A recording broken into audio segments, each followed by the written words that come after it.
شروع اللہ کے نام سے جو بڑا مہربان نہایت رحم والا ہے۔ ہا میم، اس کتاب روشن کی قسم کہ ہم نے اس کو مبارک رات میں نازل فرمایا، ہم تو رستہ دکھانے والے ہیں۔ اسی رات میں تمام حکمت کے کام فیصل کیے جاتے ہیں، یعنی ہمارے ہاں سے حکم ہو کر بے شک ہم ہی پیغمبر کو بھیجتے ہیں۔ یہ تمہارے پروردگار کی رحمت ہے، وہ تو سننے والا جاننے والا ہے۔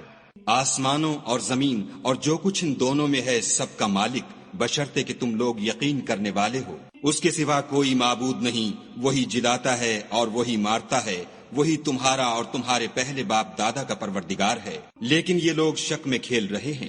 تو اس دن کا انتظار کرو کہ آسمان سے صریح دھواں نکلے گا جو لوگوں پر چھا جائے گا، یہ درد دینے والا عذاب ہے۔ اے پروردگار، ہم سے اس عذاب کو دور کر، ہم ایمان لاتے ہیں۔ اس وقت ان کو نصیحت کہاں مفید ہوگی جبکہ ان کے پاس پیغمبر آ چکے جو کھول کھول کر بیان کر دیتے تھے۔ پھر انہوں نے ان سے منہ پھیر لیا اور کہنے لگے یہ تو پڑھایا ہوا اور دیوانہ ہے۔ ہم تو تھوڑے دنوں عذاب ٹال دیتے ہیں مگر تم پھر کفر کرنے لگتے ہو۔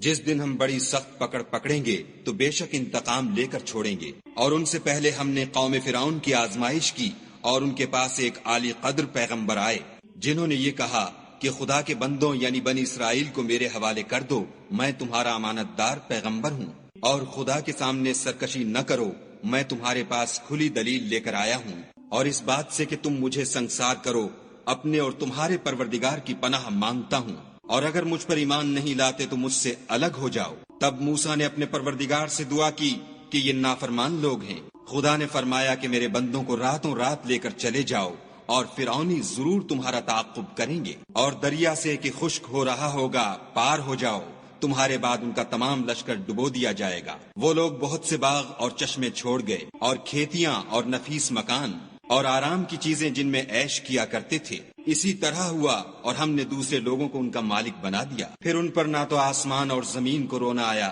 اور نہ ان کو مہلت ہی دی گئی، اور ہم نے بنی اسرائیل کو ذلت کے عذاب سے نجات دی، یعنی فرعون سے، بے شک وہ سرکش اور حد سے نکلا ہوا تھا۔ اور ہم نے بنی اسرائیل کو اہل عالم سے دانستہ منتخب کیا تھا، اور ان کو ایسی نشانیاں دی تھیں جن میں صریح آزمائش تھی۔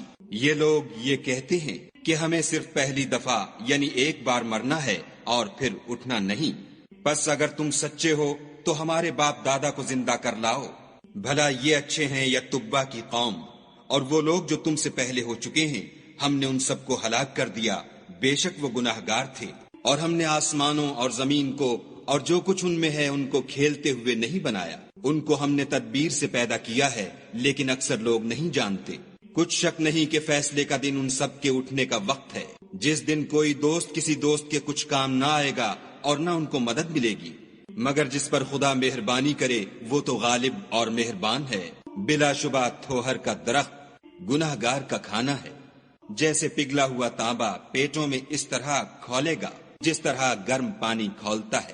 حکم دیا جائے گا کہ اس کو پکڑ لو اور کھینچتے ہوئے دوزخ کے بیچوں بیچ لے جاؤ، پھر اس کے سر پر کھولتا ہوا پانی انڈیل دو کہ عذاب پر عذاب ہو، اب مزہ چکھ، تو بڑی عزت والا اور سردار ہے۔ یہ وہی دوزخ ہے جس میں تم لوگ شک کیا کرتے تھے۔ بے شک پرہیزگار لوگ امن کے مقام میں ہوں گے، یعنی باغوں اور چشموں میں، حریر کا باریک اور دبیز لباس پہن کر ایک دوسرے کے سامنے بیٹھے ہوں گے۔ وہاں اس طرح کا حال ہوگا، اور ہم بڑی بڑی آنکھوں والی سفید رنگ کی عورتوں سے ان کے جوڑے لگائیں گے۔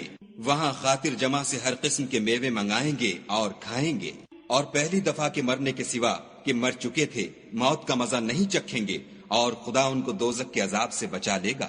یہ تمہارے پروردگار کا فضل ہے، یہی تو بڑی کامیابی ہے۔ ہم نے اس قرآن کو تمہاری زبان میں آسان کر دیا ہے تاکہ یہ لوگ نصیحت پکڑیں، بس تم بھی انتظار کرو، یہ بھی انتظار کر رہے ہیں۔